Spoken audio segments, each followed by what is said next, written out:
Alright, hey guys, what's going on? Welcome back to the channel. Today we take a look at the positive grid bias head and get a couple tones out of it. Let's go.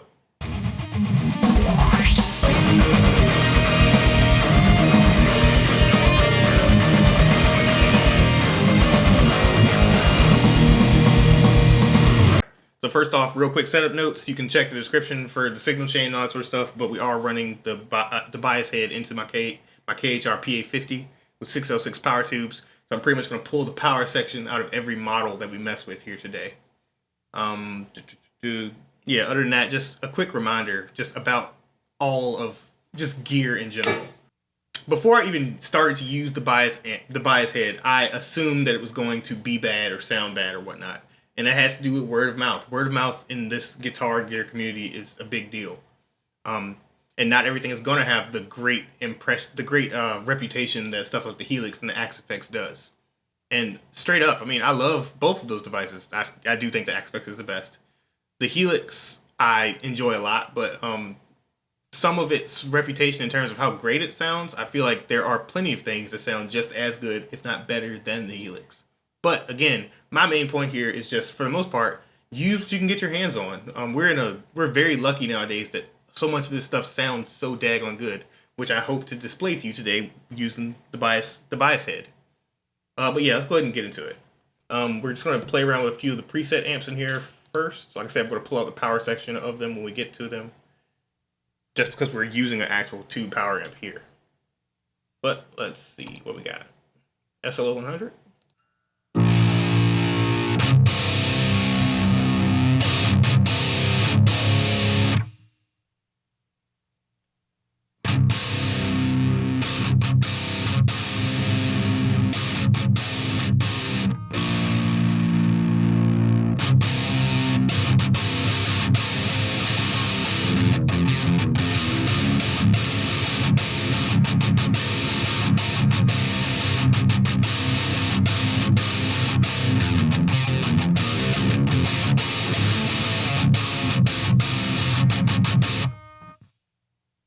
That's straight out of the box, and it sounds really good. Let's touch the Misa Mark II C+.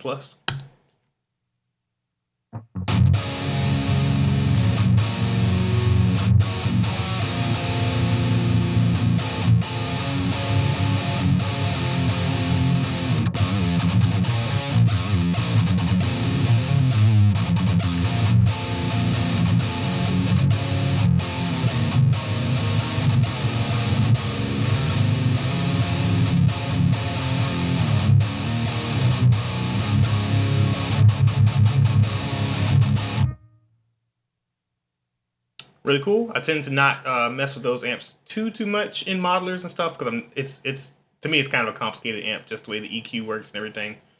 They're, to my understanding, somewhat reliant on their graphic EQ and all that sort of stuff. I like to keep it a little simpler than that, but it sounded great. And let's touch one of the Insane models too. Insane. When I see Insane on a modeler, I get nervous. I start thinking about the Line 6 Spider 5. That does not sound great. What is positive Insane?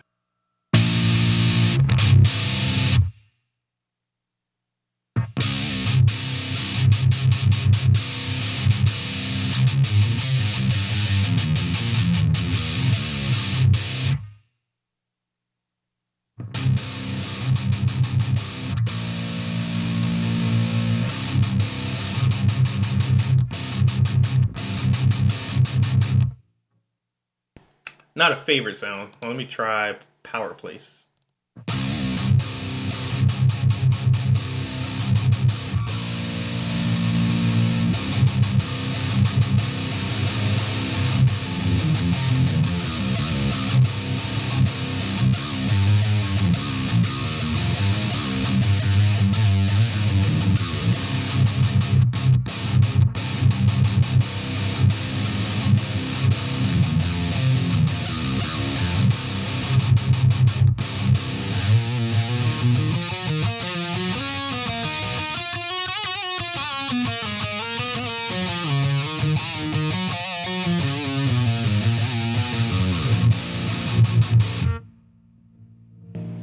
Totally fine. Not my favorite sound I've gotten out of this unit, but cool. All right, so let's go ahead and work on building an amp here. That's, to me, that was the coolest thing that Bias had going on. They let you touch components inside the modeler that most of these modelers don't let you do. The Axe Effects is the closest thing. I was definitely surprised by when I really delved into the Axe Effects. You can change a bunch of components in that device as well. But we're not talking about the Axe Effects today. We're talking about the $500 Bias Amp Mini. So let's see what we can do with that. Let's start on the SLO SP88.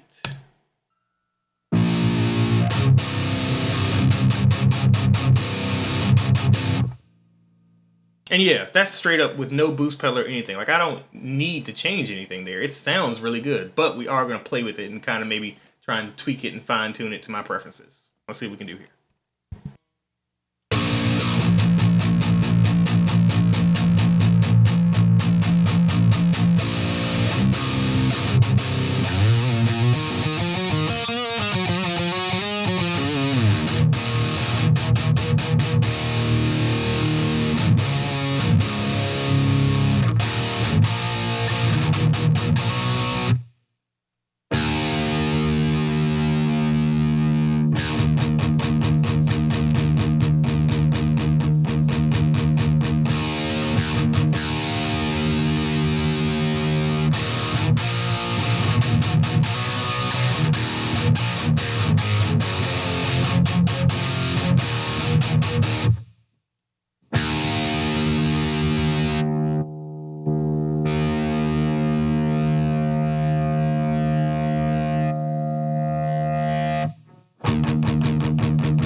And there we go. Man, this thing is sick. Like, straight up. It may not be...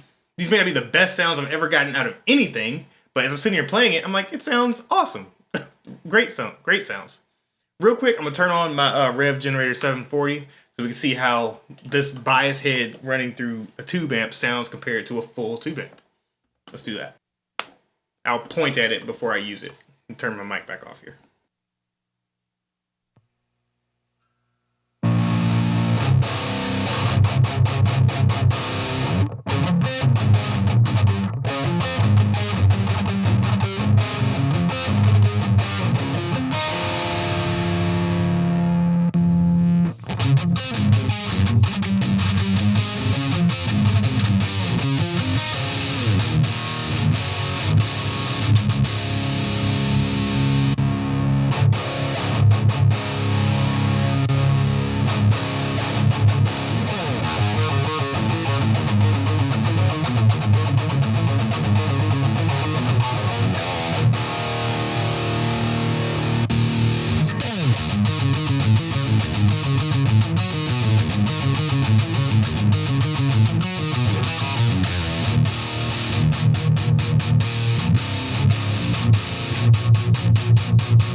Alright, and there we go. That's something I can be satisfied with.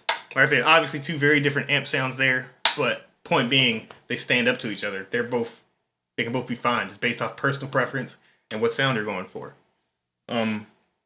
So yeah, I'm rather impressed by the bias head at this point. At some point, I am going to do videos just using the bias head's power amp. Because yeah, like I said, it's going into a tube power amp in the form of the KSR PA50 right now, and I do think that does help it out. Like when I was just jumping back and forth between my full tube amps and just the bias amp, or the bias head using its own power amp, it didn't sound quite as convincing to me. But again, you can still get good to great sounds out of it regardless. And I will show that in an upcoming video. But hey, if you guys enjoyed this video, please give me a thumbs up, subscribe to the channel, and yeah, take care.